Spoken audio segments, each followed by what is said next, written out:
Particularmente para esse tema que eu vou tratar hoje, que é a questão, chama-se ecologizar, né, a ação de levar as questões ecológicas para as atividades individuais, coletivas, empresariais, etc.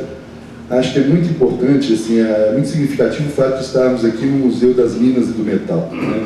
Por quê? Porque aí a gente vou tentar fazer uma pequena viagem no tempo, né, até chegar o momento que nós estamos hoje, e daqui para frente também a questão prospectiva, né? O universo tem 15 bilhões de anos, mais ou menos, né?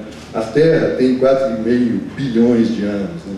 E os metais e os minerais são exatamente qualquer pedra aqui nesse museu, qualquer rocha, qualquer objeto de origem mineral tem essa idade. Então, é até objeto de admiração nossa, quando a gente olhar para uma pedrinha assim, ó, 4,6 bilhões de anos pode ter essa pedra aqui, né? E eu acho que isso nos dá a ideia, assim, um pouco da origem da questão da evolução e da ecologia, que estão muito relacionadas entre si, né?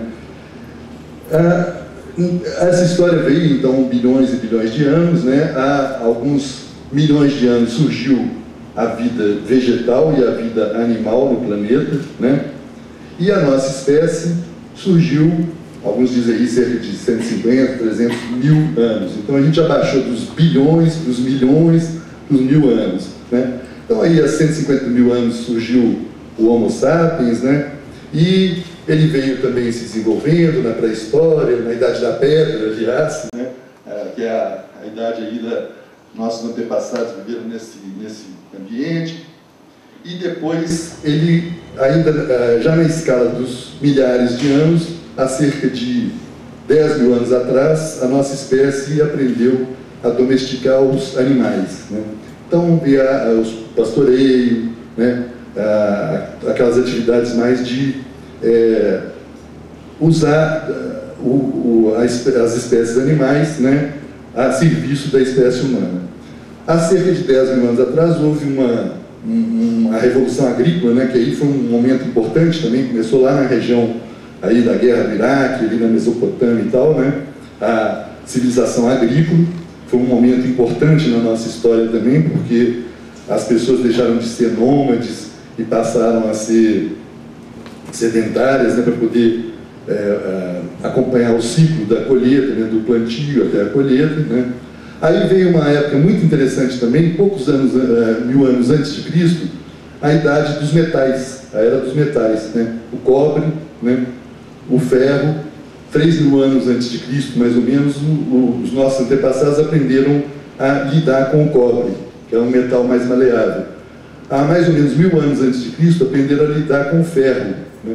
Foi um momento importante também, porque aí todo o avanço tecnológico, uma série de consequências vieram dessa capacidade que a nossa espécie teve naquele momento de lidar com esses metais, né? A idade do cobre, a idade do bronze, né? E depois a do ferro, né? Bom, vamos dar um salto agora na história também e passar para aqui mais perto de onde estamos hoje, né? Centenas de anos, né? Veio aí toda essa evolução da Idade da Pedra até a Idade dos Metais, e veio agora mais recentemente, século XVIII, Revolução Industrial na Inglaterra, né? Os teares, os tecidos, etc. E aí foi um salto também grande no impacto que a nossa espécie passou a ter sobre a natureza, com as tecnologias mais desenvolvidas, com a capacidade de transformar muito maior o ambiente, né? E foi também nessa época que surgiu o termo ecologia, século XVIII, né? Foi um cientista que cunhou esse termo, eco, de oikos, do grego, né? Que significa casa, a nossa casa, o conhecimento da nossa casa, ecologia.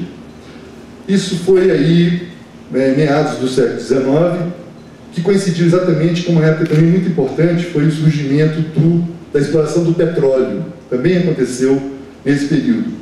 Quando Belo Horizonte, aqui a Praça da Liberdade estava sendo construída, em 1897, foi a inauguração aqui, tinha poucos anos que o petróleo tinha sido já descoberto e passado a ser explorado industrialmente, comercialmente, né? E também foi naquela época que o termo ecologia apareceu, né? Bom, chegamos aí, século XX, né? Segunda Guerra Mundial, e o desenvolvimento muito grande, econômico, tecnológico, científico, né? Particularmente depois da Segunda Guerra Mundial. Foi quando eu nasci, em 49, né? Mais ou menos a partir dali, assim, metade do século XX, as coisas começaram a se acelerar bastante. E as consequências também passaram a ser mais sentidas, tanto que 20 anos depois, 72, houve a primeira conferência das Nações Unidas sobre meio ambiente humano, Estocolmo, né? Um marco também. A sociedade humana, naquele momento, tomava consciência, ó, estamos aqui causando uma confusão aí na natureza. Surgiu aquele livro do Clube de Roma, Os Limites do Crescimento, né? A década de 70 também foi a década da crise do petróleo, do choque do petróleo, né? A OPEP, na época, aumentou os preços do petróleo, teve uma comoção muito grande econômica, inclusive em função disso, né? Já começavam a sentir ali, ó, o petróleo, que começou lá no século XIX, já estava dando sinais de que é um recurso não renovável e que a nossa matriz energética da nossa civilização é muito baseada nesse petróleo, e ali começou a dar um sinalzinho de alerta, assim, nessa década de 70, né?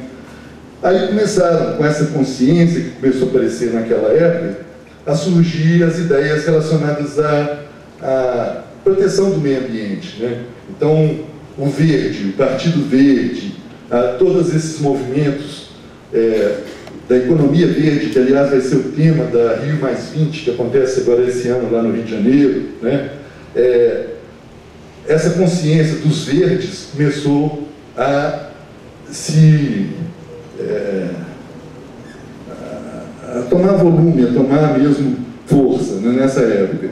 Depois veio, na década de 80, várias discussões sobre a questão do desenvolvimento, sobre ecodesenvolvimento, já tentando trazer a questão ecológica para dentro das questões do desenvolvimento econômico, né? Aí surgiu a ideia de sustentabilidade também, foi nessa época, mais ou menos 87, por aí assim, com um relatório Brundtland, que é um relatório muito importante, Nosso Futuro Comum, que foi escrito, foi elaborado naquela ocasião. Depois veio a Rio 92, né, que também foi um momento importante, que é onde várias convenções sobre clima, sobre biodiversidade, sobre aspectos mais variados relacionados às questões ambientais, passaram a ser objeto de atenção. Me parece que nós tivemos um salto aí nessas últimas 4 décadas, né? Nós podemos falar de hoje de Rio+20, podemos falar também de Estocolmo +40, né? 40 anos depois de Estocolmo, né? A consciência das pessoas, tanto individualmente como coletivamente, passou a incorporar cada vez mais essas questões, né? E isso, eu estou nesse métier aí já há algumas décadas também, né? E notei um momento muito forte agora, há 5 anos atrás, 2007, né? Quando o IPCC, aquele órgão das Nações Unidas, né, painel intergovernamental sobre mudanças climáticas, lançou um relatório chamando a atenção que está havendo um processo sério de mudanças climáticas no planeta e que o grande agente de transformações climáticas que estão acontecendo hoje é o ser humano com as suas atividades, né? Tanto que hoje em dia, nos grandes períodos aí da história geológica do planeta, que tem lá desde a antiguidade, né, quando surgiu a vida há alguns milhões de anos, o Paleozoico, depois o Mesozoico, o Cenozoico e tal, hoje já se fala da época antropocena, que é essa em que nós vivemos, que a nossa espécie, o Homo sapiens, é o agente dominante, vamos dizer assim, que está causando todas essas transformações no planeta. Transformações que podem ser para o bem, ou podem ser também altamente destrutivas, né? Então, um pouco que eu vou falar hoje aqui, ajudado por uma sequência de slides, é um pouco dessa história e como é que a ecologia se situa nisso, nessa evolução que vem da matéria, da matéria mineral, física, há bilhões de anos atrás, para a vida, a vida vegetal, a vida animal, também há milhões de anos atrás, e para a consciência. Eu acho que é importante o papel da consciência nesse processo. Particularmente por quê? Porque se o ser humano é aquele que está causando essas grandes transformações no planeta, é da sua consciência, muitas vezes, que vão sair também as respostas positivas para os problemas que a gente está vivendo hoje, né? Dependendo do modo como a nossa espécie, cada um de nós individualmente, se comporte, perceba o mundo, se relacione com o ambiente, isso vai fazer diferença no rumo que as coisas podem tomar. Então, um pouco é por aí que eu vou conduzir essa conversa aqui, né? Cada vez mais importante, então, dentro nessas questões ecológicas, trabalhar não apenas com a ecologia do ambiente, né? Aquilo que a ecologia original, que surgiu lá no século XIX, ela era muito ligada às ciências biológicas, né? Aos animais, às plantas e como é que eles se relacionam com o ambiente em que eles vivem. Ao longo do século XX, a ecologia se desdobrou numa variedade enorme de campos, né? A ecologia social, a ecologia humana, a ecologia cultural, a ecologia urbana, a ecologia política, a ecologia do ser humano com seu corpo, emoções, pensamentos, né? E então tem uma variedade, uma diversidade muito grande de campos em que as ciências ecológicas se ramificaram, né? E essa ideia de ecologizar, de uma certa maneira, é uma ideia que pode se aplicar a muitas coisas. Da mesma forma como a sociedade se informatizou nas últimas décadas, né? Tudo hoje tem um chip, o computador, o relógio, a nossa operação bancária, tudo hoje está informatizado. Da mesma forma, essa ecologização me parece necessária de acontecer. Eu tenho usado bastante esse termo porque ele recupera a questão ecológica, diferente da ideia de verde, né? Quando a gente fala do verde, o verde é um dos aspectos ali ligado a uma das questões dos vegetais, da biosfera, né? E hoje se fala muito do verde, mas a própria ideia de esverdear é uma coisa assim, é como se você passasse uma tintura meio, para dar um verniz ali e enganar um pouco que está agindo de uma forma mais responsável, né? Também a ideia de sustentabilidade e de desenvolvimento sustentável é uma questão que hoje ela serve para muita coisa, praticamente perdeu o significado, assim, porque tudo hoje é sustentável, né? Até a moda, a propaganda, o desenvolvimento, a economia, tudo quer ser sustentável para pegar um pouco esse bonde aí,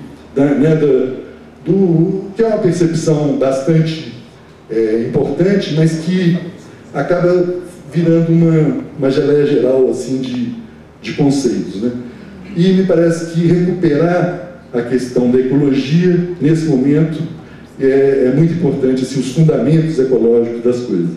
Então é nesse sentido que eu vou passar essa sequência de transparências para a gente acompanhar um pouco dessa história.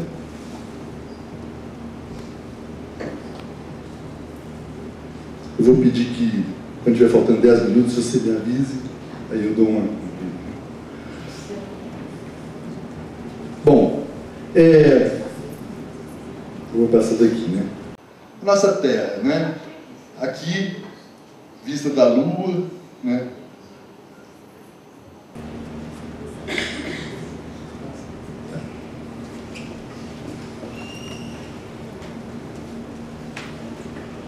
Esse ambiente que a gente está vendo aí, então, tem 4,6 bilhões de anos, né? A Terra lá também. Essa fotozinha eu coloquei aqui, a gente pensa que a Terra tem muita água, né? Porque 3/4 da superfície da Terra é água, né?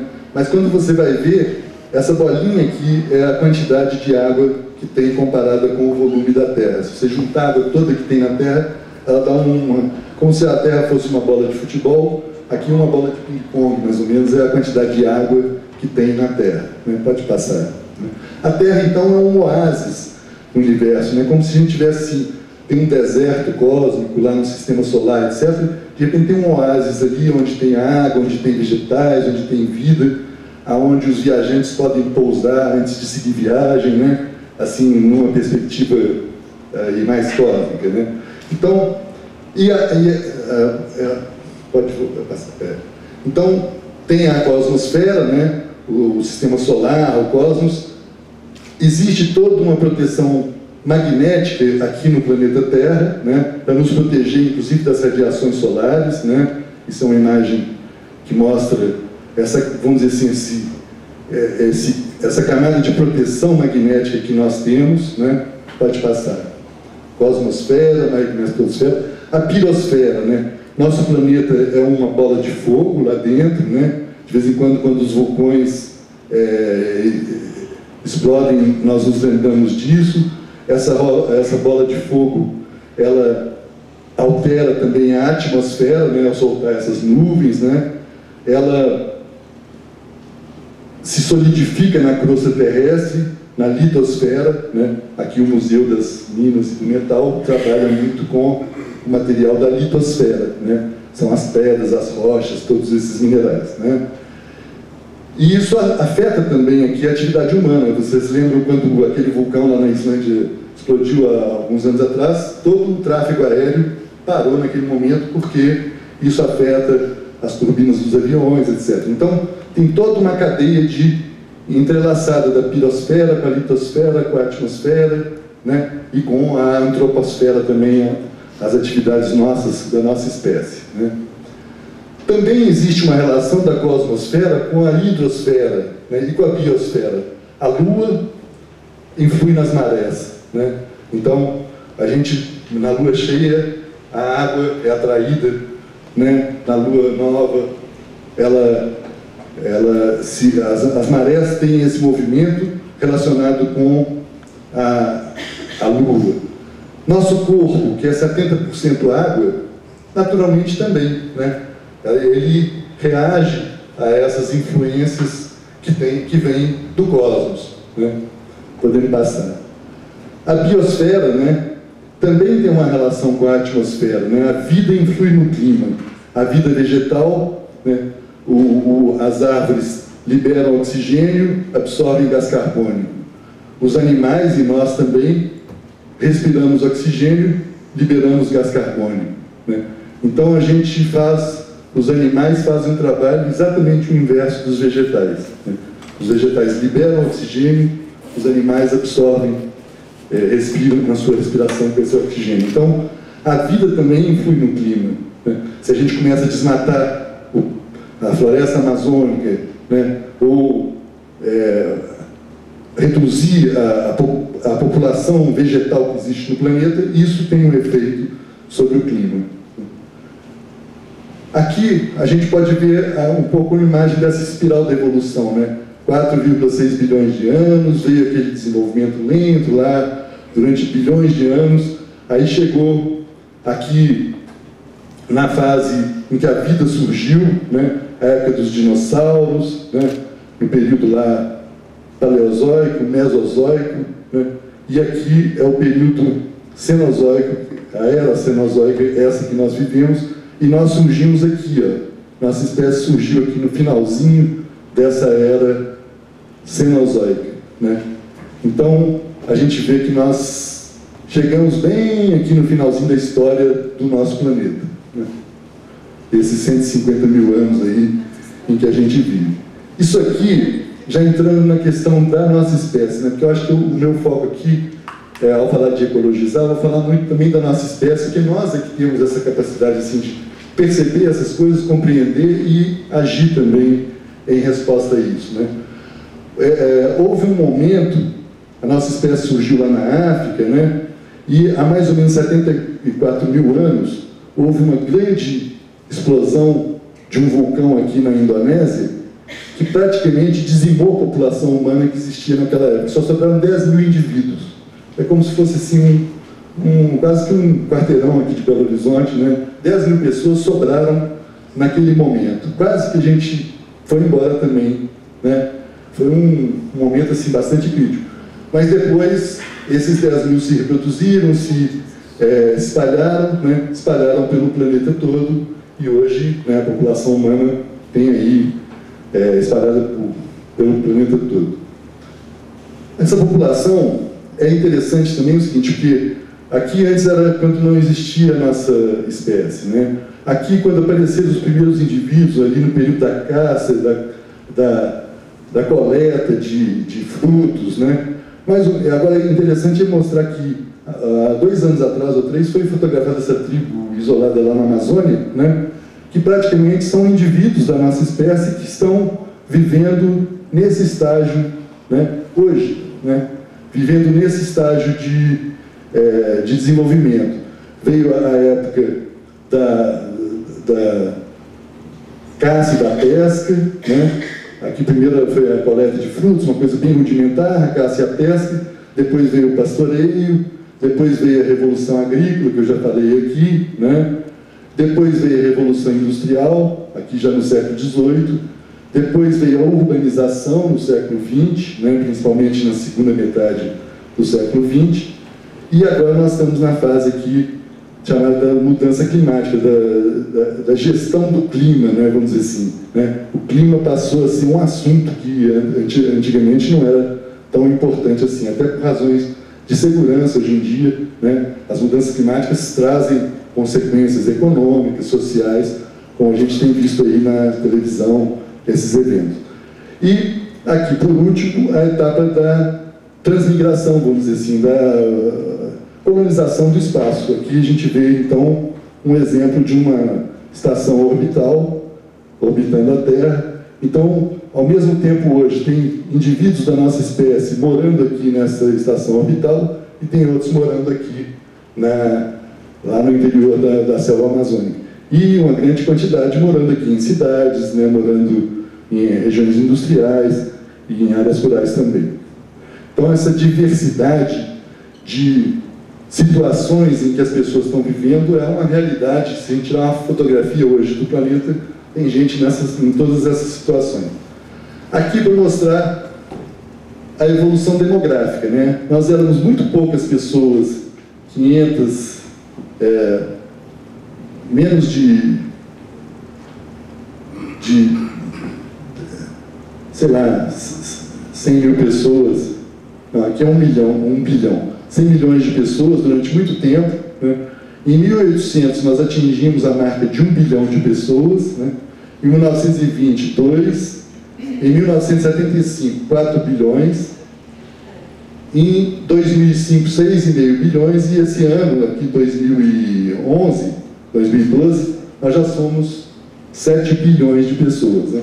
Então vocês veem como é que demorou muito tempo para a população humana crescer, mas de repente, a partir da Revolução Industrial, houve um crescimento exponencial. Né? E quais as consequências disso? Né? Vamos mostrar.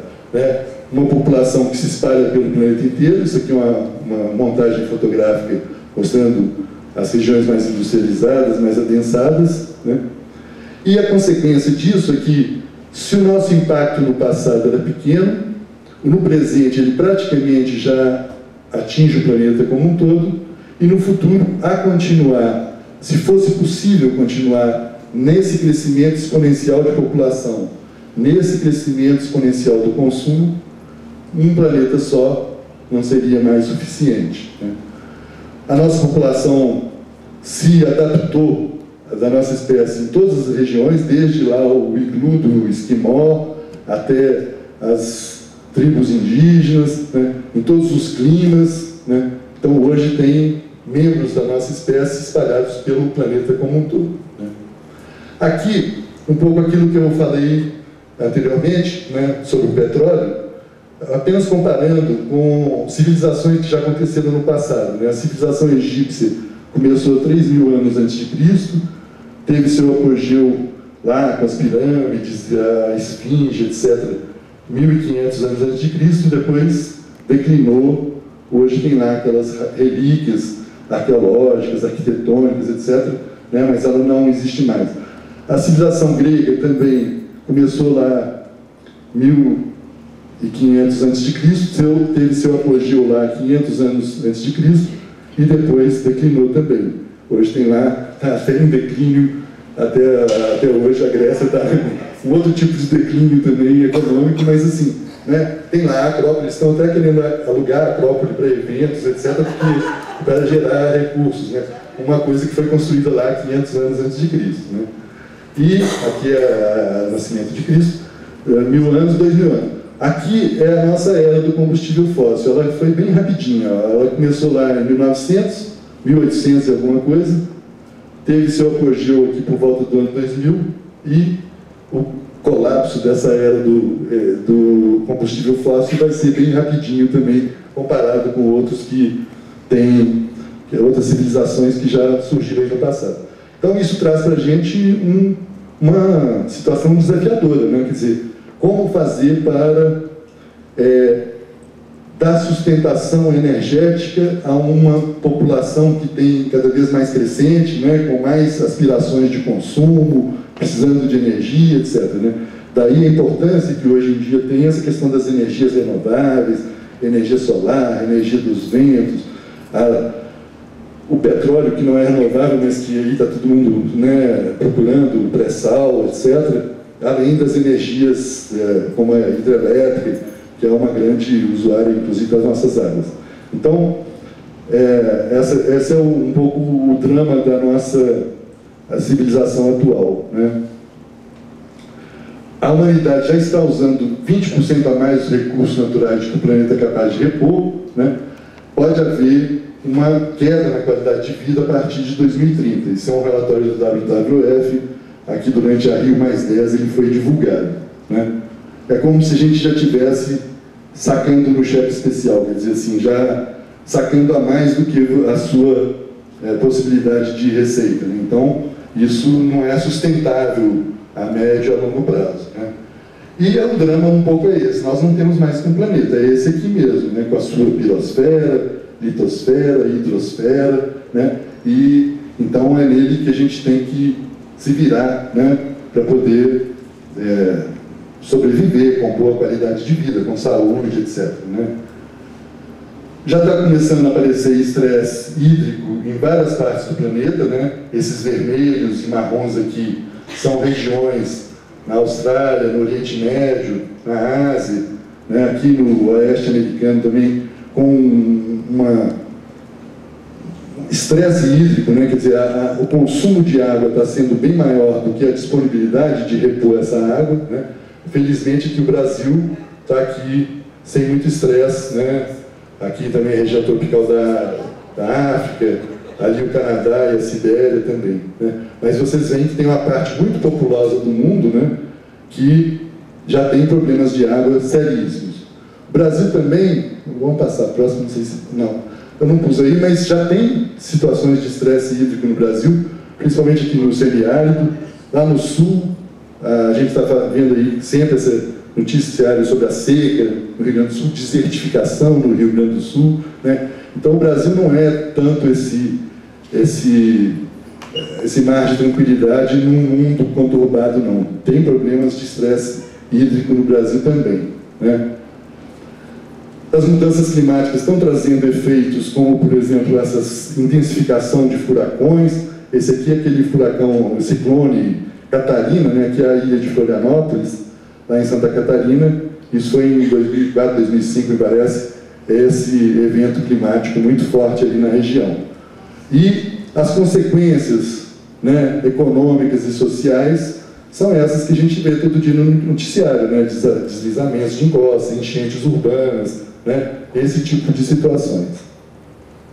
Bom, um pouquinho de economia e meio ambiente, né? Aqui está o sistema econômico. O que o sistema econômico faz? Tira recursos naturais do meio ambiente, né? Vegetais, animais, minerais, traz para dentro do sistema de produção, produz industrialmente, né? Os bens que a gente consome. Isso vai para o sistema de consumo, cada um de nós como consumidores tem a sua parcela de uso dessa produção aqui. Uma parte é reciclada e a outra parte é devolvida para o meio ambiente na forma de degradação ambiental, de dejetos, de poluições.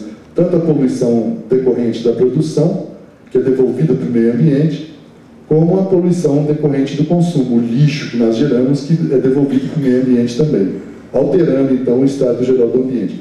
Então, o nosso sistema econômico ele tem esse impacto sobre o meio ambiente, né? E o que eu acho que é objeto também, deve ser objeto de atenção, é que existe todo um processo de envelhecimento programado das coisas que são fabricadas, né? Tem até um processo intencional de fabricar as coisas para durarem pouco, para as pessoas terem que comprar de novo e tal. Tem um vídeo muito interessante aí no YouTube chamado Comprar, Jogar Fora e Comprar. Se vocês acessarem lá, vale a pena, porque mostra como esse processo de envelhecimento programado do que é produzido é uma coisa altamente sofisticada, assim, são cartéis que controlam a produção de vários desses produtos industriais. Lá eles dão um exemplo da lâmpada, dão um exemplo da máquina, dessa impressora de computador, que tem um chip lá que a partir de certo número de coisa ela trava, não tem jeito, você tem que jogar fora e comprar outra.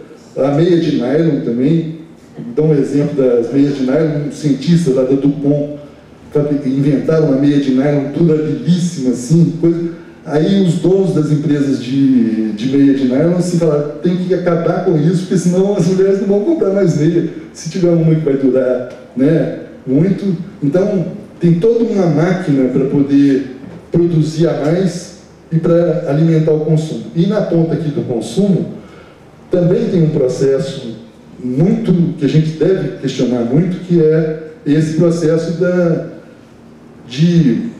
através da publicidade, da propaganda, né, e condicionando as consciências das pessoas, especialmente das crianças, né.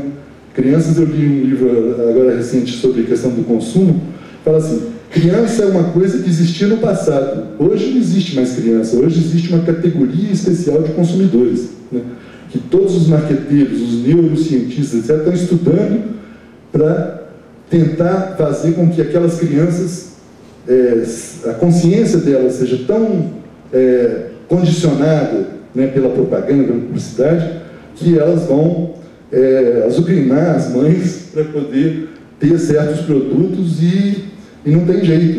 Eu estou trabalhando numa pesquisa lá agora sobre consumo ecologicamente consciente, que está sendo feito aí no Brasil todo e tal, e os depoimentos das mães muitas vezes são assim, coisas assim, de dar compaixão, porque elas praticamente são incapazes de resistir àquela força da pressão que as crianças e adolescentes fazem para consumir determinados produtos. Isso aí já, né, dentro desse esquema de exacerbação do consumo, né? Bom, que respostas dá para isso, né? Tem gente que fala assim, não, nós devemos dar a resposta da ecoeficiência. Se os automóveis estão consumindo muita energia, poluindo demais, vamos construir carros ultra econômicos, né, e que possam transportar as pessoas de um lugar para o outro com o mínimo de impacto sobre o meio ambiente.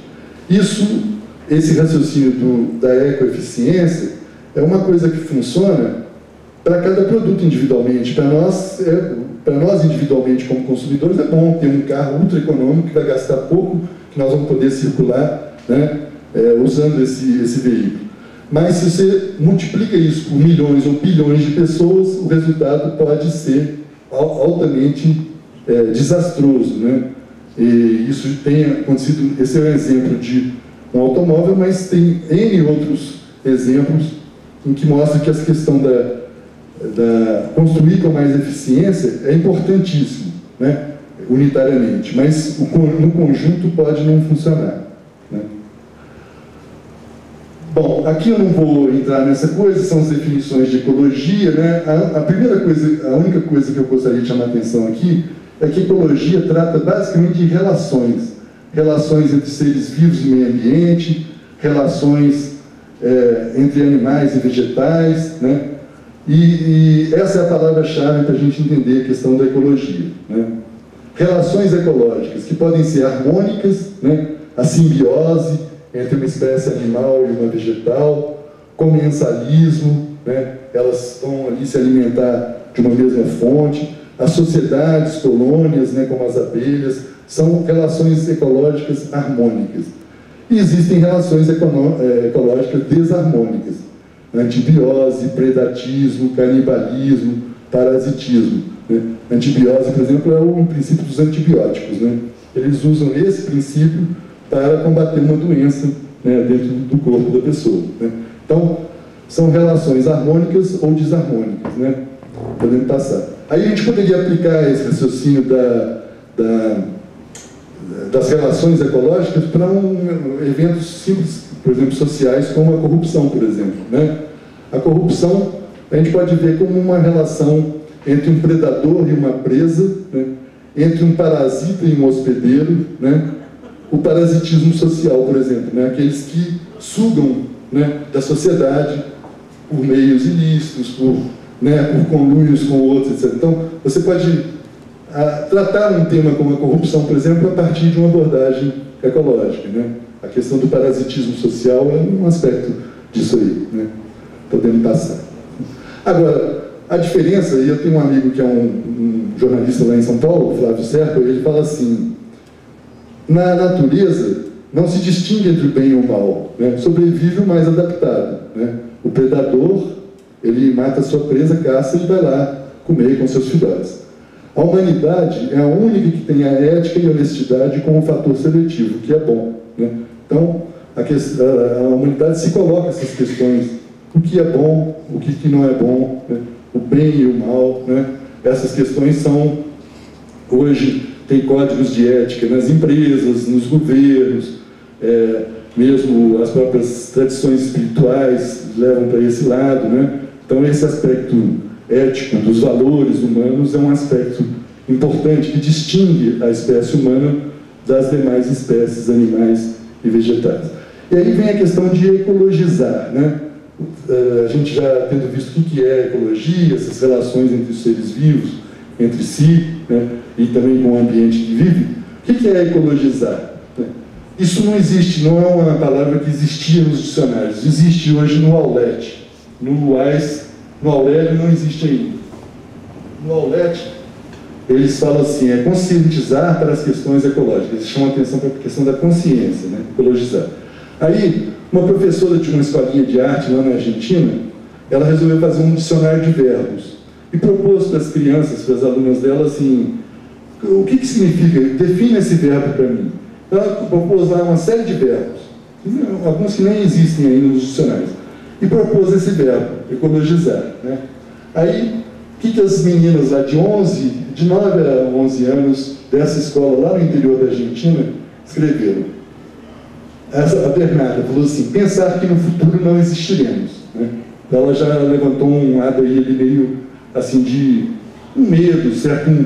Uma consciência assim, de um risco que existe aí, né, se continuar desse jeito. A outra, usar a cabeça para proteger o meio ambiente. Essa aí já foi mais racional. Não, através dos meus pensamentos, da minha mente, eu vou, né, saber como é que eu posso agir. Né? A terceira, pensar que se algo ocorre com a Terra, também acontecerá com o homem. Essa aí já enfatizou um aspecto assim, da identidade do ser humano com a Terra. Né?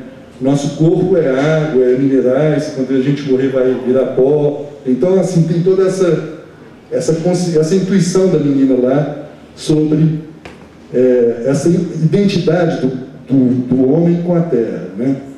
Essa aqui já é mais científica, inventar uma plantologia e uma animalogia. Então nós temos que apelar para a ciência, né? Vamos estudar as plantas, os animais, vamos ver como é que a gente se relaciona com eles. A outra, Maria Paula, falou assim: fazer do nosso mundo um lugar melhor. Então ela identificou esse verbo como uma forma de se relacionar melhor com o mundo, sem tantos impactos negativos e tal. Sentir o meio ambiente em suas mãos e cuidar dele. Né? Então essa aí já é mais uma coisa mais afetiva, mais de cuidado, assim. Vamos cuidar desse oásis que a gente vive nele. Né? A outra, unir-se com a vida, amar o mundo onde vives, também com uma conotação mais assim de afeto, de emoção. Né? A outra, dar um grande abraço no planeta. Essa aí desenhou ela lá dando um grande abraço no planeta. Então, aí eu estou trazendo essa, porque eu acho interessante a consciência, a intuição e a percepção das crianças, né? Porque as crianças têm, às vezes, uma cabeça mais livre, assim, para poder definir. E aqui é impressionante porque cada uma definiu de um jeito que todos esses jeitos têm seu sentido, né? Ecologizar. Aqui no Aulete está assim, conscientizar para a importância dos princípios ecológicos, né? Eu acharia mais interessante, quando a gente fala de ecologizar, chamar atenção para a possibilidade de ação, né? Aplicar esses conhecimentos das ciências ecológicas e a sabedoria da consciência ecológica às ações humanas, né? Então, cada um de nós, individualmente ou coletivamente, conhecer o que são essas ciências ecológicas, que não é só aquela ecologia lá da biologia, mas é a ecologia humana, a ecologia energética, os vários campos da ecologia, né? E aplicar isso nas nossas ações. E a sabedoria também da consciência ecológica, né? Para que as nossas ações tenham menores impactos sobre o ambiente. Podemos passar, ecologizar o quê, né? Tudo pode ser ecologizado: a economia, a produção, o consumo, a consciência, a publicidade, a educação, o pensamento, o desejo, a crença, a poesia. Podemos passar a ecologizar a poesia. Aí, não tinha uma imagem aqui que é de vocês aqui. Eles fizeram um evento que era ecologizando a poesia, né? Então, a primeira vez que eu vi, assim, é interessante, quer dizer, como você inspirou. Tratar a poesia a partir do enfoque e dessa abordagem ecológica, né? Aí, então, passando essa fase das definições, né? Há 10 anos atrás teve a Rio+10, né? Fez um balanço daquilo que tinha sido discutido na Conferência do Rio de Janeiro. Tem vários aspectos negativos, né? A desertificação aumentou, a destruição do ozônio, os desequilíbrios climáticos, o desmatamento, a poluição das águas, mas também tem boas notícias, né? E a primeira delas é exatamente essa, a expansão da consciência ecológica.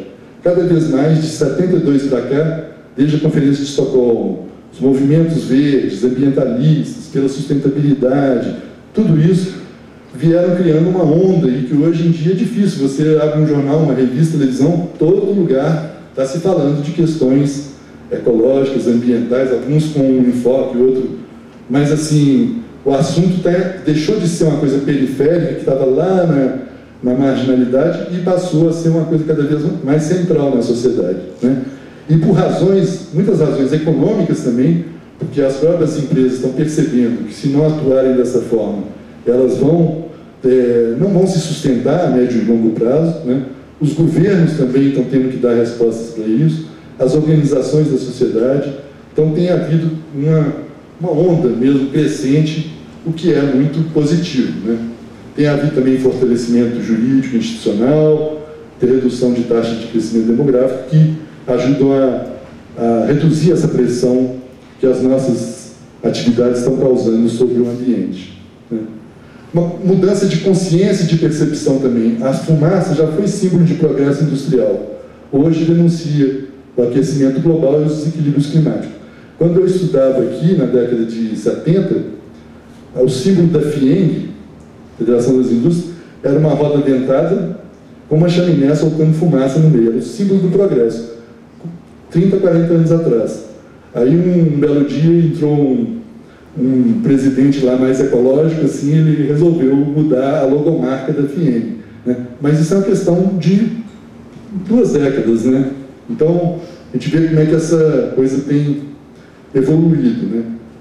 E a ação ecológica pode ser trabalhada em várias escalas também, né? Desde cada um de nós como indivíduos, né? Os hábitos alimentares, de respiração, de posturas, cuidados preventivos com a saúde, etc., até a nossa relação com o ambiente imediato, na família, né? As crianças, a interação delas.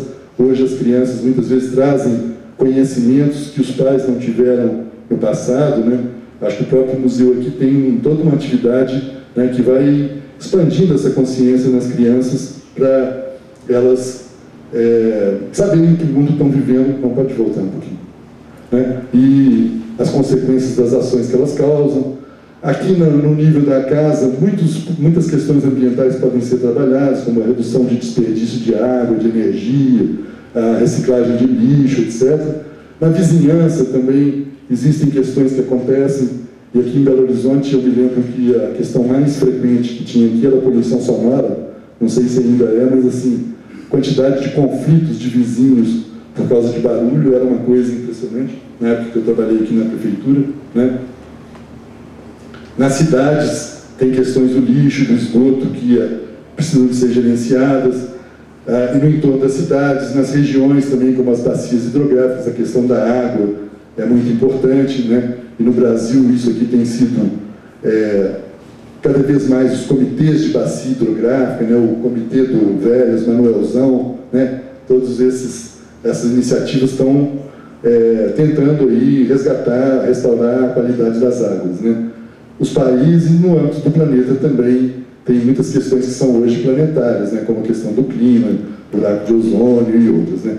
Então, a gente vê que a ação ecológica pode ir desde a ação local e individual até a ação planetária, global, né?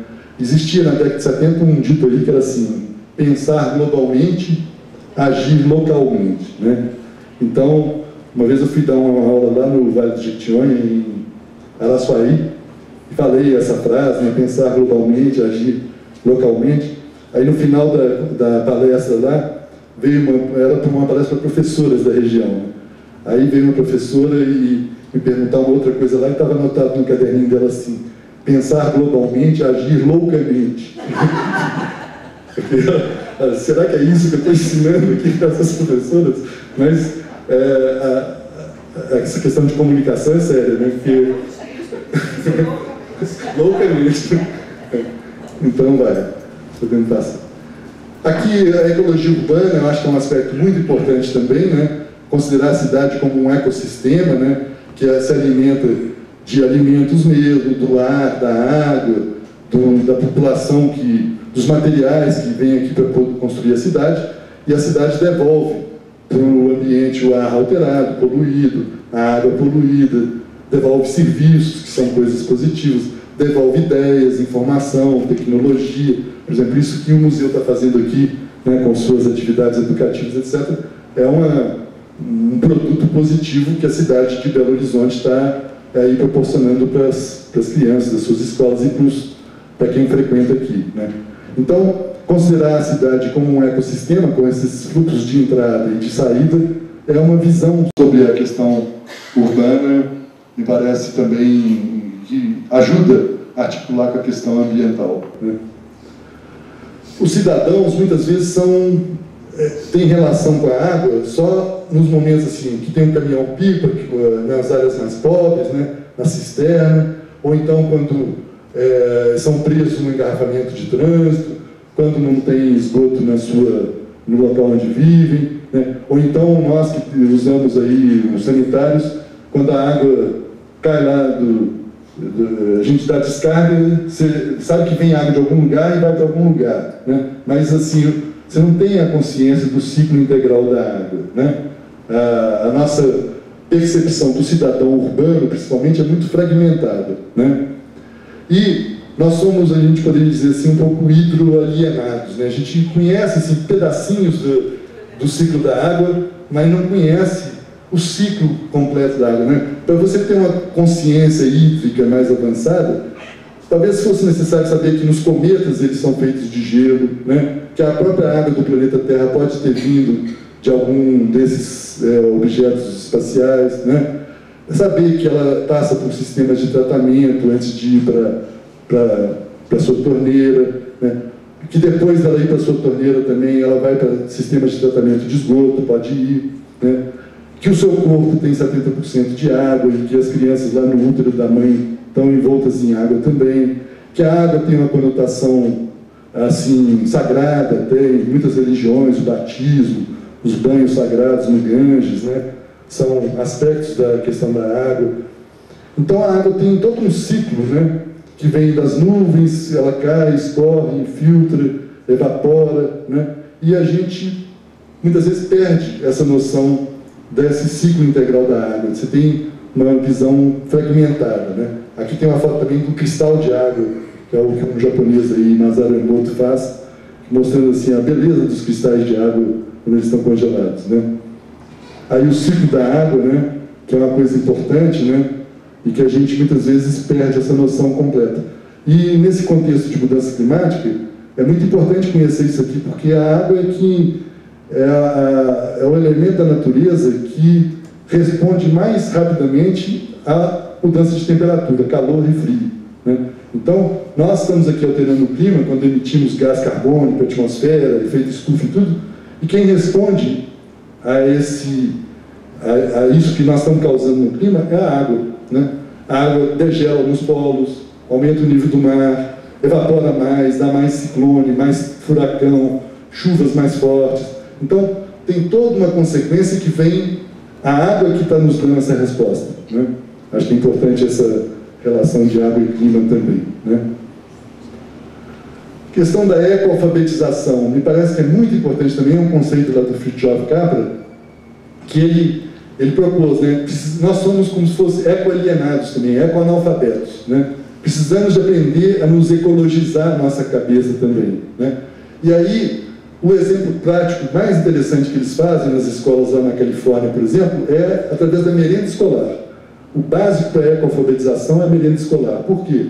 Porque através da merenda escolar, a criança pode ter contato com a produção dos alimentos, nas hortas orgânicas, por exemplo, o processamento desses alimentos, né, nas cozinhas, né, as refeições que eles comem, depois a reciclagem do lixo orgânico, né? Então, todo o ciclo da matéria orgânica pode ser vivenciado pelas crianças através da merenda escolar, né? É um aspecto muito interessante assim, de aplicação mesmo dessa visão ecológica às situações práticas do dia a dia. E isso, particularmente, hoje me parece mais importante, se vocês verem esse vídeo sobre criança e consumo que tem aí no YouTube, daquele Instituto Alana, que é um instituto muito bom que cuida de questão de criança, é impressionante, porque eles mostram assim, um pepino, um tomate, uma manga para as crianças, e as crianças não reconhecem, não sabem o que é aquilo. Ah, esqueci, não sei o que é isso. Mas quando mostram uma marca, McDonald's, Mitsubishi, Volkswagen, todas sabem tudo, né? Então, assim, mostra como é que o conteúdo do que está sendo aprendido pelas crianças, né, muitas vezes está se desvinculando das questões da ecologia, da água, dos alimentos, dessas questões mais vitais, né? Podemos passar? 10 minutos. Então, eu vou dar agora 2 exemplos aqui, só para ir concluindo, e aproveitando que a gente está aqui nas vésperas da votação lá no Congresso Nacional do Código Florestal, um assunto que está mobilizando muito a sociedade, etc., né? Mostrar 2 exemplos de relações com florestas, né? Históricos de 2 sociedades, né? Então, o primeiro delas, o Japão, né? O Japão é um arquipélago, né, muito montanhoso, né? Esse aqui são os Alpes japoneses, né? O Japão tem uma relação muito forte com a água, né? E eles aprenderam a viver em harmonia com a água, e para isso os jardins japoneses sempre têm a água como elemento deles, e eles para isso precisaram de se relacionar aprender a se relacionar com as florestas. Eles passaram a ter, durante um período da história deles, está aparecendo, eles passaram a ter muitos problemas. Eles estavam desmatando aquelas montanhas, né, para poder tirar lenha, ou então para construir com a madeira, muitas casas japonesas, a arquitetura japonesa usa muita madeira e tal. Eles estavam desmatando muitas florestas e começaram a ter problemas de sedimentos acumulando nos vales, onde eles plantavam arroz e tudo. Começaram a ter problemas de produção agrícola, né? Começaram a ter problemas, em consequência disso, de instabilidade social. As pessoas passavam fome, não tinham o que comer, etc. E aquilo tinha uma consequência política também. Elas começavam a se revoltar contra os governos. Nós não estamos tendo aqui mais o que comer e tal. Então tinha todo um ciclo, um encadeamento de problemas que começava no desmatamento, nas questões lá de erosão dos solos, sedimentos nas planícies. Então, eles começaram a ter uma atitude, assim, até de uma forma centralizada, o governo japonês na época, isso foi no século XVII, XVIII, de reflorestamento, né? Passaram a reflorestar aqueles Alpes japoneses e a manejar aquilo de forma sustentável, sem deixar que as florestas fossem desmatadas totalmente. Com isso, eles conseguiram ter um equilíbrio, manter a produção agrícola nos vales, reduzir esses problemas sociais e econômicos. Pena que aqui as imagens não estão aparecendo. Um exemplo inverso desse é o da Ilha de Páscoa. Essa Ilha de Páscoa, também lá no Pacífico, né, ela tinha florestas de palmeiras gigantes, como essas palmeiras aqui da Praça da Liberdade, é um tipo assim. Ela era toda coberta dessas florestas, né? E eram 12 clãs que existiam na Ilha de Páscoa, uma ilha pequena. Eles começaram a competir uns com os outros para ver quem fazia as estátuas mais bonitas e grandes com uma pedra vulcânica que tinha lá na ilha, né? E para fazer essas estátuas, eles precisavam de cordas fortes, eles tiravam então as cascas daquelas palmeiras, né? Precisavam de rolar essas pedras, faziam roletes assim, como se fossem uns trenós, precisavam de andaimes, precisavam de uma série de coisas. Começaram a devastar as florestas. Quando os espanhóis chegaram lá, no século XVI, me parece, XVII, tinha bandos de pessoas praticamente praticando canibalismo, né, entre eles, porque eles tinham devastado todas as florestas, uns viviam no subterrâneo e eram praticamente caçados pelos outros. Assim, a situação social da ilha era precaríssima, né? E eles, em poucos séculos, conseguiram a decadência daquela sociedade, né? Porque aí tem um livro muito importante que descreve essa situação, é um livro chamado Colapso, do Jared Diamond, é um americano que escreveu sobre essas várias sociedades do passado que entraram em colapso, né? E ele mostra isso, né? Como é que, na relação com as florestas, muitas vezes os povos definem se vão ser sustentáveis ou não, né? Acho que e ele fala isso aqui, ó, fatores ecológicos, mais frequentemente do que guerras ou política, determinam o sucesso e o fracasso dos povos, né?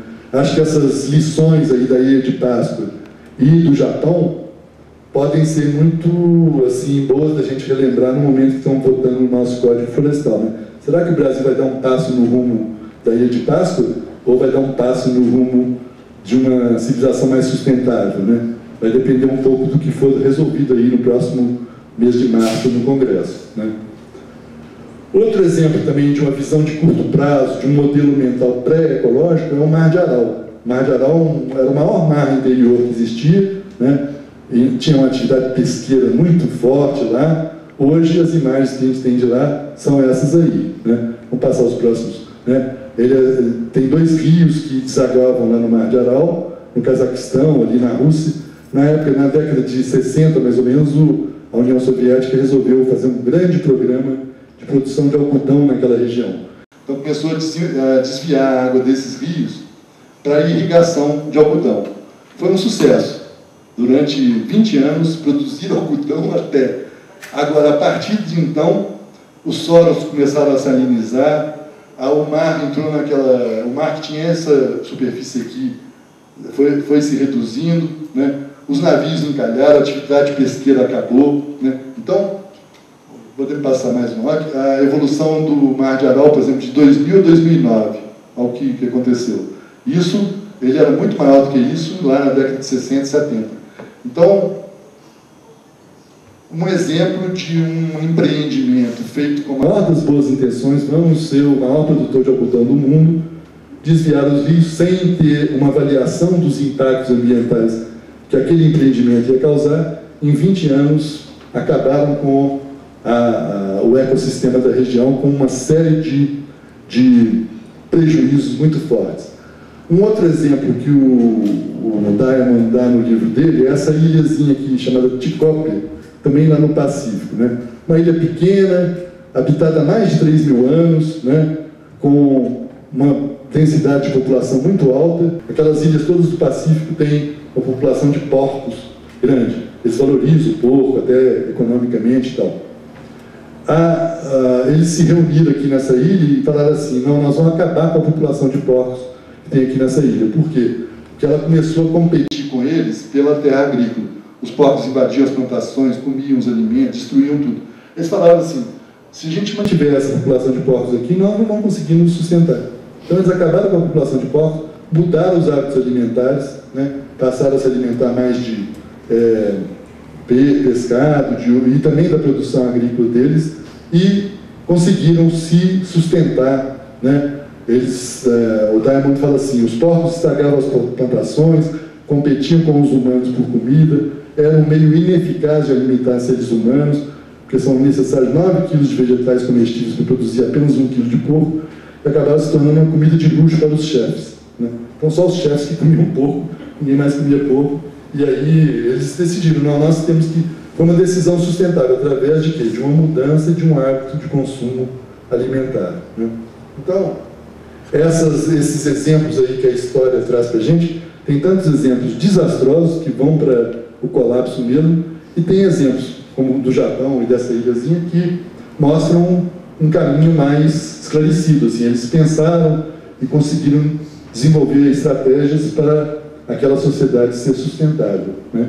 Conseguiram desenvolver estratégias para aquela sociedade ser sustentável, né? Cada um de nós, então, como cidadãos, como educadores, como autoridades eleitas, como eleitores, como quem está aprendendo, como produtores, como contribuintes, como consumidores, cada um de nós tem N oportunidades ao longo do dia, do mês, do ano, de exercer certas escolhas ou de uma ação com um impacto negativo, né? Nós, esse ano, por exemplo, vamos ter uma oportunidade aqui como eleitores, em outubro, de votar nos prefeitos, nas câmaras de vereadores, etc. É uma oportunidade de exercer com mais consciência aí, né, essa possibilidade de cidadania, né? Diariamente, semanalmente, nós temos também oportunidades de exercer isso no supermercado, na feira, né? Então, cada um de nós tem N oportunidades de exercer essa ação de ecologizar, né, na sua vida diária, na sua vida aí. E um aspecto muito importante que me parece da questão da ecologia é essa questão da ecologia do ser, né? O ser que é feito de matéria física, nossos corpos físicos, né? De vida, estudado pela biologia, de mente, né? Os psicólogos trabalham muito nisso aqui, da alma, os teólogos, e do espírito, né? Essas várias dimensões do ser humano, né? Aqui tem até a mente física, depois tem visões aí mais espiritualistas que falam de outros tipos de dimensões da mente, né? Podemos passar. Aqui um pouco uma adaptação daquela frase lá do oráculo de Delfos, né? Conhece-te a ti mesmo, né? A frase deles lá assim, ó homem, conhece-te a ti mesmo e conhecerás a natureza e os deuses. Eu adaptei essa frase aí para o seguinte: espécie humana, conhece-te a ti mesmo e conhecerás o ambiente e o universo em que vives, né? E o que é essa espécie humana? Aí eu fui coletar, eu gosto de colecionar umas definições assim, colecionei 40. O que é o Homo sapiens, a nossa espécie?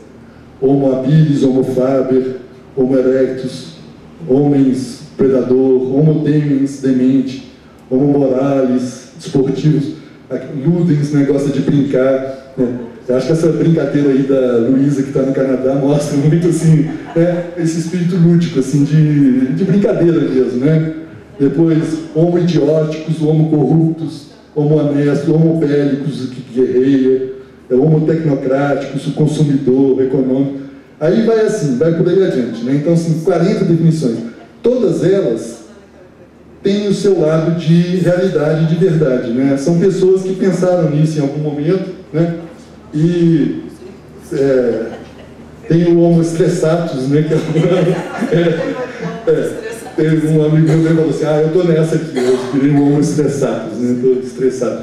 Então, assim, todas elas têm captam um ângulo assim, de verdade sobre o que a gente é, né? Nenhuma delas esgota esse ser, que é muito complexo e tudo, mas cada uma tenta definir por algum ângulo, né? Idióticos, tem coisas muito interessantes aqui, né? O Homo ecológicos é esse que tenta se comportar de uma maneira mais ali, amigável, mais harmônica. O Homo lixos tem aqui também, ó. É a única espécie na natureza que produz lixo, porque os outros não. Hã? Também tem esse lado. Então, é interessante, assim, você vê como é que as pessoas se percebem e se definem, né? Definem a nossa espécie, né? É uma espécie que tem várias funções, hoje em dia, cada vez mais, do pensamento e das ações dessa espécie, que a evolução do nosso planeta vai tomar um rumo diferente, né? Acho que é interessante, tem um pensador indiano que fala, o Sri Aurobindo, que fala assim, o ser humano é um ser em transição. Nós não somos um produto final acabado, nós estamos naquela história todinha da evolução ali, a gente chegou ali no finalzinho e, né, estamos evoluindo também. Talvez não agora a evolução biológica ela é mais lenta, mas a evolução cultural, dos pensamentos, da ciência, é uma coisa com uma velocidade impressionante, né? Então a gente tem esses vários papéis aí, como predadores, como gestores da evolução, como esse australiano aqui fala que nós somos os senhores do clima. Aquilo que a gente fizer, nós podemos dominar o clima para um lado ou para o outro, né? O Lovelock, que é o autor da teoria de Gaia, fala que nós somos os engenheiros de manutenção do planeta, né? A gente que dá manutenção, ou pode dar uma boa manutenção ou não, né? Então, tem, né? Isso aqui não vou passar, porque está muito, né?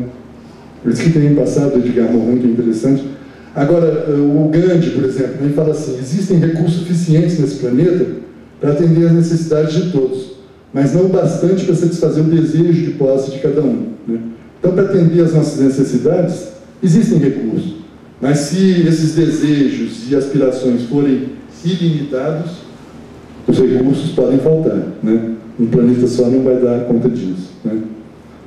Aqui não vou passar também, porque não penso que tenha a passar. Aqui, hoje nós dispomos de muitos meios de comunicação e de divulgação que ajudam a expandir essa consciência ecológica, né? Tem programas de televisão, por exemplo, no campo da ecologia urbana, aquele programa Cidades e Soluções, por exemplo, que a Globo News passa, tem coisas muito interessantes. E tem N outros aí, exemplos de como é que as pessoas estão se mexendo e estão divulgando, comunicando essas coisas, né? Tem equívocos também, eu acho que, por exemplo, essa ideia de salvar o planeta é uma coisa totalmente equivocada, a gente não tem essa capacidade, né? Talvez a gente possa, no máximo, salvar nós mesmos de um colapso, né? Mas o planeta, ele, acho que esse tipo de comunicação, de veiculação, inclusive do Greenpeace, acho que são equivocadas. As empresas eco-responsáveis já estão fazendo muitas atividades, né? Eliminando resíduos, reduzindo desperdícios, levando os fornecedores a reduzir as emissões de carbono, promovendo a eficiência energética, redesenhando processos, e vai por aí afora. Então tem uma multiplicidade de boas práticas acontecendo, né? O próprio ecossistema industrial, um dos campos da ecologia é a ecologia industrial. As indústrias, em muitos países, já estão começando a se agrupar para uma aproveitar o dejeto da outra, o calor que a outra emite ser aproveitado numa terceira. Estão já fazendo sistemas que chama de simbiose industrial, que é uma coisa muito importante também. É uma relação ecológica harmônica aplicada ao campo industrial, né? O ecodesign também é uma outra coisa muito interessante, e a biomimética, né? Imitar a natureza, né? Desenhar, também imitando as formas da natureza, é uma coisa que tem muitos designers têm caminhado por esse lado, né? Aqui vamos passar também, não precisa, aqui também vamos passar. Vamos passar, né? Então, só terminando, né? Hoje, tem mais gente no planeta, mais disputa por recursos naturais, maior densidade de população, mais conflitos múltiplos de vários tipos. Então, numa situação dessa, o risco de aumentarem os conflitos é grande, né? Se as pessoas não encontrarem formas de convergir, de harmonizar, de uma cultura de paz, todas essas questões, o risco de conflitos violentos eclodirem vai aumentando, né? Mas, se a gente pensar no futuro, numa abordagem mais prospectiva, né, vem aquela linha do passado ali, nós estamos aqui hoje, existem vários futuros possíveis e prováveis, né? Tem um campo aqui de possibilidades para frente, né? E tem forças aí atuando para ir para um lado, o lado do colapso, por exemplo, um lado mais sustentável, né? E com essa consciência ecologizada, né, a gente pode ajudar a puxar essas forças para um lado que evite, por exemplo, o colapso, evite os sofrimentos que podem decorrer de um futuro que não vai ter recurso para todos e que pode haver uma disputa aí bastante destrutiva, né? Então, só finalizando, aqui a evolução da vida. Na era paleozoica lá, 245 a 570 milhões de anos, as formas de vida mais primitivas. Os dinossauros acabaram aqui com uma ruptura 65 milhões de anos atrás. E aí começou a era cenozoica, que é a era massa dos mamíferos, né? Desde os mamutes até o ser humano, né? Começou há 65 milhões de anos atrás e vem até hoje. E de hoje para frente, como é que vai ser, né? Aí a gente pode imaginar, em vários cenários possíveis, um deles é o cenário de uma era ecológica, né, em que as pessoas possam, através da sua consciência, do seu pensamento, do seu conhecimento, da sua compreensão das coisas, atuar de uma maneira que ajude a sustentar o planeta e a sustentar a si próprias, né? Bom, então é isso aí. Muito obrigado.